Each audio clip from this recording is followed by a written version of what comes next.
আসসালামু আলাইকুম গাইস, কি অবস্থা সবার? কেমন আছেন সবাই? আশা করি অনেক বেশি ভালো আছেন।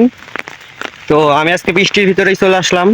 আমাদের ঘাসের গুঁড়া লাগবে, সেই ঘাসের গুঁড়াটা মনে করেন যে বৃষ্টির ভিতরে লাগালেই অনেকটা ভালো হয় আর কি, বেঁচে যাওয়ার সম্ভাবনাটা অনেকটা বেশি থাকে। তো আমি চলে আসলাম গাছের গুঁড়া সংগ্রহ করতে আজকে। তো আলহামদুলিল্লাহ কিছু পাইছি, ওই যে ওখানে আছে আর এখানে কিছু পড়ে আছে, এইগুলো হয়ে যাবে ইনশাল্লাহ। তো আমি তো একজন আইছি, এই জন্য আর কি ভিডিও করতে পারছি না। আলহামদুলিল্লাহ অনেকগুলো এই ঘাসের গোড়া পাইছি। তো এইগুলো বাসায় নিয়ে এখন সাইজ করে লাগাইতে হবে।